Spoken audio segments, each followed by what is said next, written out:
Welcome. Welcome back to this week's weekly YouTube Live and the podcast. My name's RD. I'm glad to have you back. Got a little bit closer up angled of me tonight. Uh, Changing something up just temporarily. In a rush. Man, I don't know about y'all, but this week's been a crazy week. There's a lot going on. And we're definitely going to talk about it this week. Um, If you live on the East Coast, obviously you heard of the hurricane. There's so many people still around about that doesn't have power. Luckily, we got power, but North Carolina, Georgia is just devastated. I mean, devastated. If you're listening somewhere else in the United States and you haven't been paying attention, or doing something else, definitely go watch some of these videos out of Lake Lure and Chimney Rock and Bat Cave, North Carolina, Asheville. Um, there's people missing that they probably don't even know how many people's missing. I'm so used to looking this way for the camera, but it's heartbreaking. I mean, I that's I don't even know what to say. Uh, there was good many people in Georgia, a lot of flooding in Georgia. Um, Terrible storm. But if you listen to last week's episode, you knew that we talked about the storm, but we also talked about uh, in South Carolina, that was the last weekend of teal season.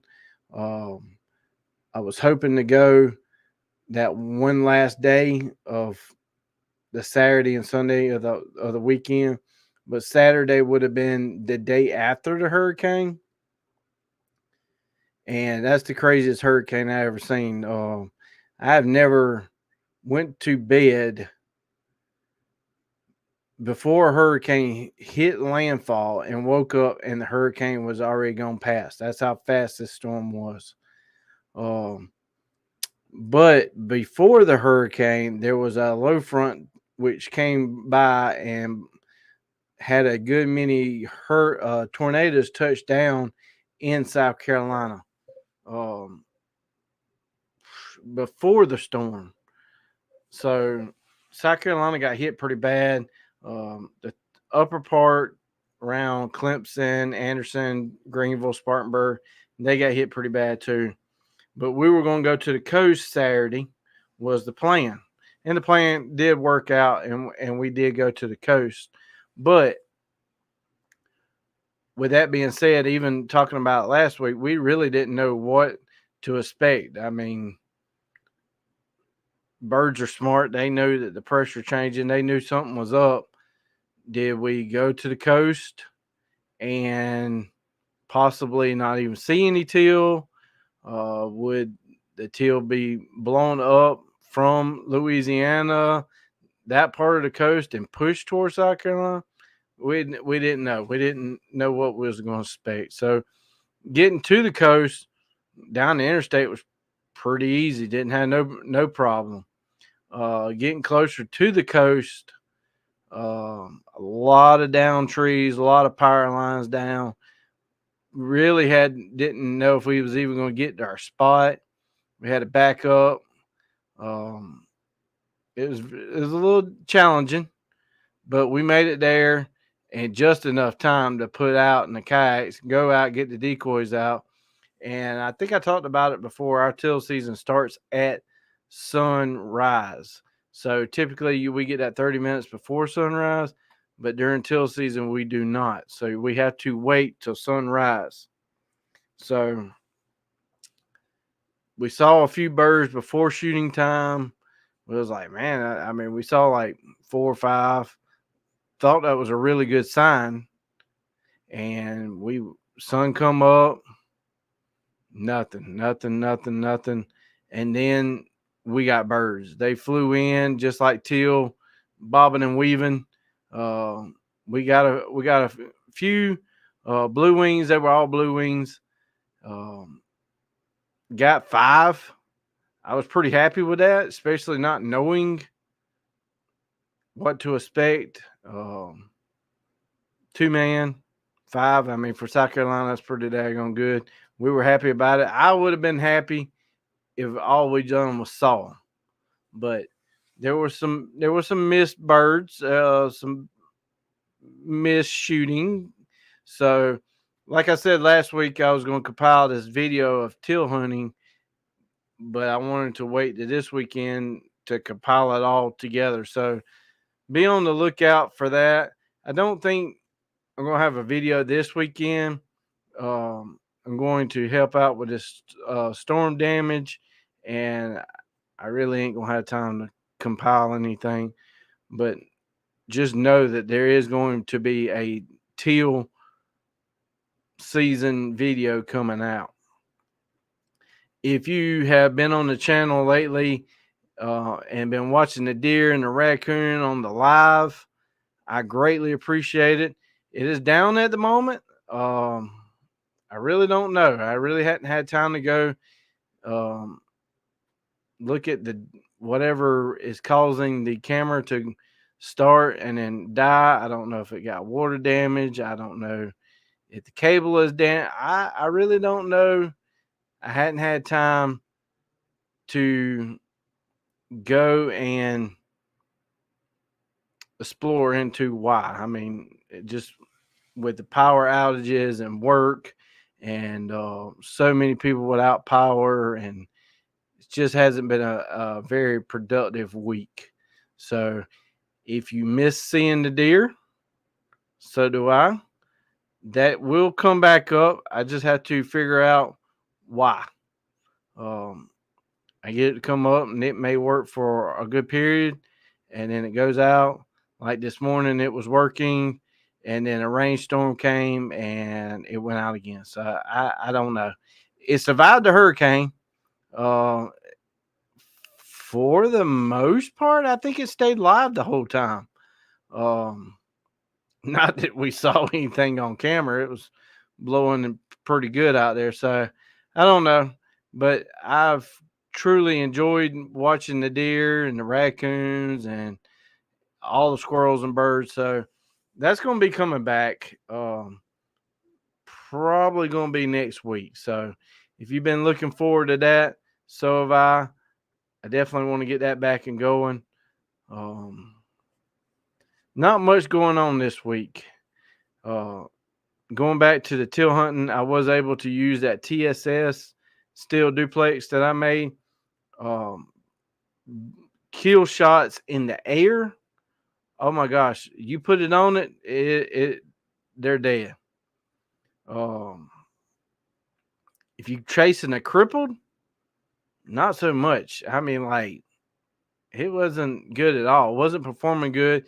And Key from Salt Creek said, hey, you need to look at your shot stream. So I went back on my camera and it was a long shot stream. So that could explain why cleanup on the water was doing so badly. But could have been a choke. Maybe it was too tight. And so, like I said, this was still a test load. Got to practice and see what that comes about. But hopefully y'all had a good week this week. Like I said, I know a couple of my subscribers that typically tune in, they still don't have power. And that's been, well, a week, because we were talking about it last week on the podcast here, how bad the storm was going to be and looking at the radar and stuff. But I wonder how many, let me pull up the radar app because it has power outages. If you in the lower part of South Carolina, you still have some issues going on with some flooding. Let me go ahead and throw this up on the camera here. Very interesting by any means. So obviously down here in the Gulf of Mexico, there's a chance of something forming, possibly not a hurricane, but something that may bring rain to us in this area is still out for discussion. Obviously, this one here is turned. Nothing really going to happen with this one. This one's really starting to turn too, so that's a good thing. At least let us recover from the one we are at. Blue on this map is power outages. I don't know if that shows. Yeah, that shows power too. So Columbia area, there's still 7,000 people without power. I don't even know if they could calculate North Carolina. Asheville, this whole area here, Asheville, um, thousands. That's all. That's all that can be said. 92,000 people without power in Bacombe County. Bacombe, I think that's Bacombe. Almost 60% of all the customers are without power. 52% of the people, 56%, 11,000, 20,000, 17,000, 7,000, 5, 14. Hendersonville definitely took a massive amount of hit. Look at that, 51,000 people without power. That's 74.1% of people do not have power. That's almost every person in the area of Hendersonville. I mean, that's crazy. And all around, I mean, it's just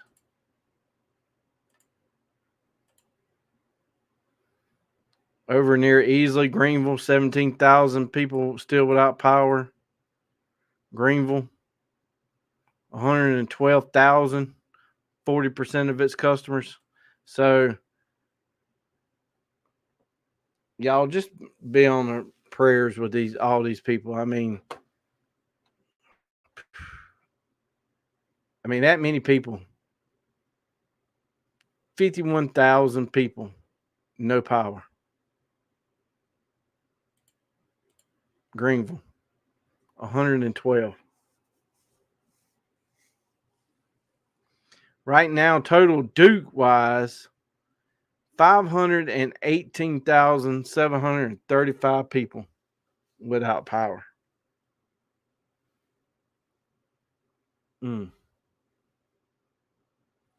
I was little. I was 8, 9, something like that when Hurricane Hugo came through. Devastated to our South Carolina, North Carolina. Y'all, there's going to be roads in North Carolina that probably won't be rebuilt 15, 20 years. I mean, I don't know. It's almost, I'm not going to say almost, but it is almost like the patriotism that we had for 9/11. People wanting to help, people rallying, but I mean, I literally lost for words. I mean, I watched the devastation and it just hurts, like hurts, like we don't even know how many people are just missing. And the roads are so cut off and cell phones are not working. People don't know if their family's alive, passed away. Are they somewhere else safe? I really don't know. just like I said, keep them in your prayers. Um, so for South Carolina, that is it for us on teal and early goose. So we won't be talking. Well, we're going to be talking, but we're not going to be showing stuff with waterfowl related because that don't come back into November. So deer season is coming in. So I don't know. I don't know if I'm going to be doing any deer hunting this year, especially with the live camera out there. I really have been enjoying watching the deer on the live cameras. So we'll see how it goes. But hopefully y'all are safe. Like I said, I know a good many of y'all that typically tune in still don't have power, and each one of you has been in my prayers. North Carolina, Tennessee, Georgia, South Carolina. We're praying for you in this household, but I don't. If you could donate something to some of these places, choose a. All I can say is choose a reliable source to donate to. Um, you can always donate time, donate money, and if nothing else, donate prayer time. So next week, next Wednesday, I hope to have a special guest in the studio. I definitely want y'all to tune in next Wednesday at 8 o'clock to watch and to see the live. Got a lot of work put into this one. I really hope it turns out really, really well.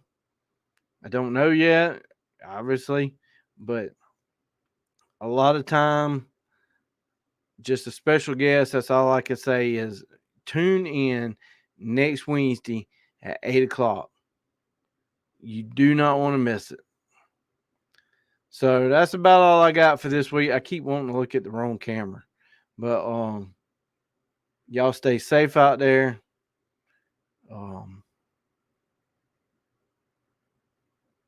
I mean, I'm literally, most of the time I can find things to talk about. I'm so upset, not upset like frustrated, but upset. Just lost for words for this hurricane. I mean, I told y'all last week I didn't have a good feeling about it. I really didn't have a good feeling about it, and there is nothing. I mean, you don't think mountains would be as dangerous? You know, there's obviously mudslides, but I don't know. I really don't. I mean, you think Asheville? Asheville is, yeah, Asheville's got mountains, but like where it was flooding in Asheville, you wouldn't think. Um, so many dams were starting to fail. I mean, there's still flooding all the way down the South Carolina rivers, and ongoing. If you know where Santee Cooper is, that is, I would probably say, the biggest lakes in South Carolina. You got the upper and the lower. There's a canal that goes between them. If you ever fish them, that water is moving like 10 to 20 miles per hour. Like it is literally moving. But there is a video of a fisherman today in that canal, and I have never seen it. And that's what he's talking about. He said he's always lived on Santee, fish Santee. They were pulling so much water out of the dam on the upper that the channel was flowing backwards, which is mind blowing. The lower lake is so low, they're draining it because that water is coming down so fast. Well, it's not really fast. It takes days, like sections of dams and systems, days. That water still hasn't even made it all the way to the coast yet. I mean, that video of the water going down the channel from the lower to the upper is something else. I mean, you need to go find it. I personally saw it on Facebook. I don't know who posted it or anything about it, but it's a bass boat. I think it was a white bass boat, and you see a picture of a bridge first before the man starts talking, and he's showing you that the channel is going backwards, that the lower lake is feeding the upper lake. So if you're in the Santee area and below Santee, watch out. That's all I can say. I don't know. Hopefully they plan for the best. I honestly don't know. I don't know how bad Santee can flood, but I know below Santee you got where Santee comes out is a lot of marsh. I don't know. We'll find out after the next couple of days, but like I said, y'all just be in prayer for them people and donate water, donate food, anything you can to Georgia, Tennessee, South Carolina, North Carolina. So, like I said, next Wednesday at 8 o'clock, make sure you're back here. Special guest, special episode. I hope it's one of the best ones in my head. It's going to be awesome. That's all I can say. So, until then, I'm going to let y'all go this week. Hopefully, the people that don't have power, you get your power restored. Other people in North Carolina and Georgia and South Carolina, like I said, I'm literally, I just lost for words. So we'll be praying for y'all, and we'll see y'all next week.